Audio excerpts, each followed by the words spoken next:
Malala's Magic Pencil, winner of the Nobel Peace Prize, Malala Yousafzai, illustrated by Kara Scott.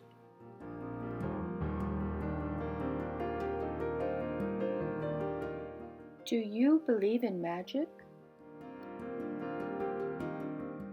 When I was younger, I used to watch a TV show about a boy who had a magic pencil. If he was hungry, he drew a bowl of curry, and it appeared. If he and his friends were in danger, he drew a police officer. The boy was a little hero, always protecting people who needed help. How I wanted a magic pencil too.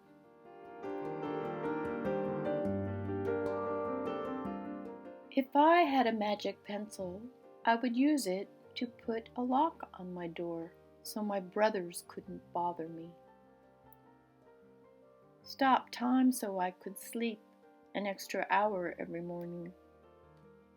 Erase the smell of the trash dump near our house. And I would use it to make other people happy.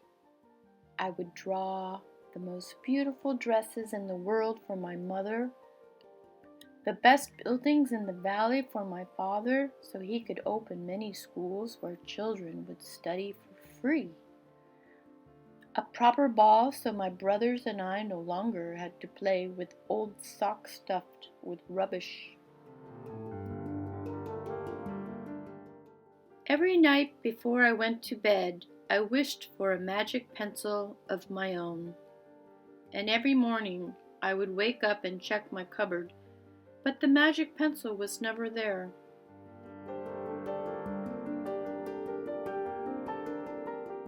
One day I was throwing away potato peels and eggshells at the dump. I was wrinkling my nose, swatting away flies, and making sure I didn't step on anything dirty in my nice shoes when I saw a girl about my age sorting trash into piles. Nearby boys were fishing for metal scraps using magnets on their strings. When my father returned home from work, I told him what I'd seen. It made him sad. "Abba," I said. "Yes, Johnny," he said back. I always liked when he called me dear one. "Why haven't I seen that girl in my class?" "Because," he said, but he didn't finish right away. "Because, Yanni, in our country not everyone sends their daughters to school, and some children must work to support their family. Those boys will sell the metal scraps they find. If they went to school, their families would go hungry. School was my favorite place, but I had never considered myself lucky to be able to go." My father had always said, "Malala will live free as a bird." Now I wonder how free I'd truly be. That night I thought about families who didn't have enough food, and the girl who couldn't go to school, and even about how when I was older I would be expected to cook and clean for my brothers, because where I came from, many girls weren't allowed to become what they dreamt of. I knew then that if I had the magic pencil, I would use it to draw a better world, a peaceful world. First, I would erase war, poverty, and hunger. Then I would draw girls and boys together as equals. Over the next few years, instead of wishing for a magic pencil every night, I worked hard in school every day. I wanted to be one of the top students in my class. But soon, power and dangerous men declared that girls were forbidden from attending school. They walked the streets of our city now. They carried weapons.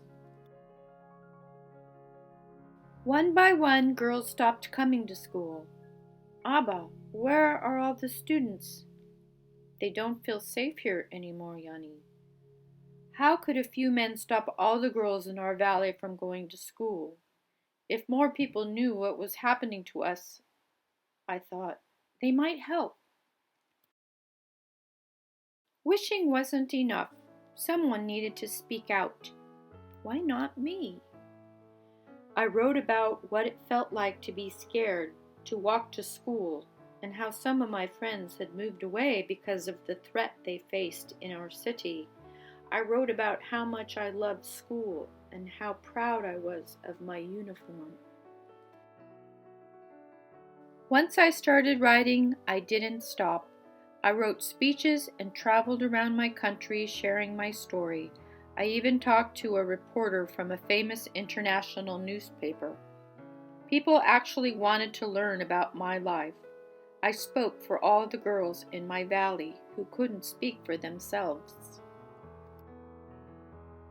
My voice became so powerful that the dangerous men tried to silence me, but they failed. And now my voice is louder than ever, louder because people have joined me, and together we make a chorus, standing up for what we believe. We raise our voices for those in need, help people in danger, even if they are an ocean away. Think of the world as a family.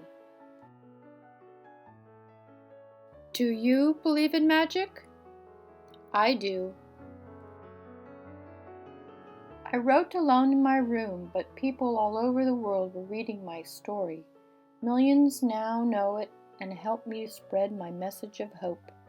I had at last found the magic I was looking for, in my words and in my work. I am Malala. I've always wished I could make the world a more peaceful place, and every day I work to make my wish come true. One child, one teacher, one book, and one pen can change the world.